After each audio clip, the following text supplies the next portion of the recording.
காட்டில் விறகு வெட்டுவதற்காக சென்று கொண்டிருந்தான் மனிதன் ஒருவன். அப்போது காட்டில் எங்கிருந்தோ சிங்கத்தின் கர்ஜனை கேட்டது. பயத்துடன் ஓடத் தொடங்கினான் மனிதன். மனிதனே, பயப்படாதே, இங்கே வா, நான் உன்னை ஒன்றும் செய்ய மாட்டேன் என்று குரல் கேட்டது. தயக்கத்துடன் குரல் வந்த திசையை நோக்கி சென்றான் மனிதன்.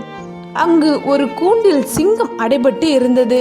வேட்டைக்காரர்கள் சிலர் சிங்கத்தை உயிருடன் பிடிப்பதற்காக ஒரு கூண்டு செய்து அதற்குள் ஒரு ஆட்டை விட்டு வைத்திருந்தனர். ஆட்டிற்கு ஆசைப்பட்ட சிங்கம் கூட்டிற்குள் மாட்டிக்கொண்டது. மனிதனை பார்த்த சிங்கம், மனிதனே, என்னை இந்த கூட்டிலிருந்து விடுவித்து விடு, நான் உனக்கு பல உதவிகளை செய்வேன் என்றது.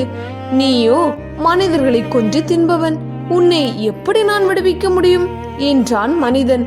மனிதர்களை கொல்லும் சுபாவம் எங்களுக்கு உண்டுதான், அதற்காக உயிர் காக்கும் உன்னை கூடவா அடித்து கொன்று விடுவேன்? அவ்வளவு நன்றி இல்லாதவனா நான்? பயப்படாமல் கூண்டின் கதவை திற, உன்னை ஒன்றும் செய்ய மாட்டேன் என்று நைசாக பேசியது சிங்கம். சிங்கத்தின் வார்த்தையை உண்மை என்று நம்பிவிட்டான் மனிதன். கூண்டின் கதவை திறந்தான். அவ்வளவுதான். நன்றி கெட்ட சிங்கம் மனிதன் மேல் பாய்வதற்கு தயாராயிற்று. இதனை கண்ட மனிதன், சிங்கமே, நீ செய்வது உனக்கே நியாயமா? உன் பேச்சு நம்பி உன்னை கூண்டிலிருந்து விடுவித்தேனே, அதற்கு இதுதானா நீ காட்டும் நன்றி என்றான். என் உயிரை காத்துக் கொள்வதற்காக நான் 1000 பொய் சொல்லுவேன், அதை நீ எவ்வாறு நம்பலாம்? மனிதர்கள் என்றால் பகுத்தறிவுள்ளவர்கள் என்றுதானே பொருள். அந்த அறிவை கொண்டு இது நல்லது, இது கெட்டது என்று பகுத்தறிய வேண்டாமா? முட்டாள்தனமான உன் செய்கைக்கு நான் எப்படி பொறுப்பாக முடியும் என்றது சிங்கம். கடவுள் உன்னை தண்டிப்பார்.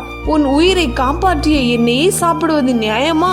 உன்னை விடுவித்ததற்கு இம்மாதிரி நடந்து கொள்வது முறையல்ல என்றான் மனிதன். அவ்வழியாக ஒரு நரி வந்தது. இதனிடம் நியாயம் கேட்போம் என்று கூறிய மனிதன் நடந்த கதையனைத்தையும் நரியிடம் கூறினான். எங்கள் தொழில் அனைவரையும் அடித்து கொண்டு சாப்பிடுவதுதான். இது இவனுக்கு நன்றாக தெரிந்திருந்தும் கூட என்னை கூண்டிலிருந்து விடுவித்தான். முட்டாள்தனமான இந்த செய்கைக்கு உரிய பலனை இவன் அனுபவித்தே ஆக வேண்டும். நீ என்ன சொல்ற நரியாரே என்றது. அதை கேட்ட நரி ஒன்றும் புரியாததை போல் பாவனை செய்தது.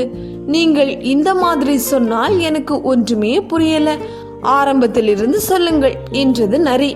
உடனே சிங்கம் சொல்லத் தொடங்கியது. நான் அந்த கூண்டிற்குள் அடைந்து கிடந்தேன். எந்த கூண்டிற்குள் என்றது நரி.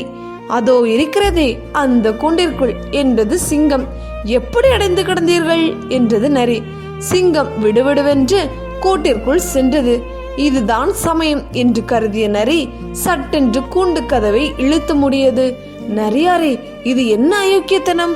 நியாயம் கூறுவதாக கூறி என்னை மறுபடியும் கூண்டில் அடைத்து விட்டீரே என்று கத்தியது சிங்கம்.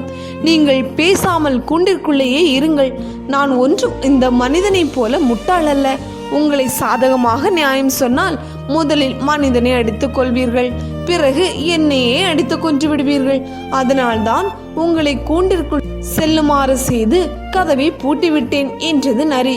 நன்றி மறந்த சிங்கம் தன் நிலையை நினைத்து நொந்து போனது. குறள் நீதி, எண்ணன்றி கொன்றார்க்கும் உய்வுண்டு, உய்வில்லை செய் நன்றி கொன்ற மகற்கு. ஒருவர் செய்த நன்றியை மறப்பவருக்கு என்றுமே உயர்வில்லை. ஆகவே பெற்ற உதவி சிறியதோ பெரியதோ என்றுமே நன்றி மறவாது வாழ்வோம்.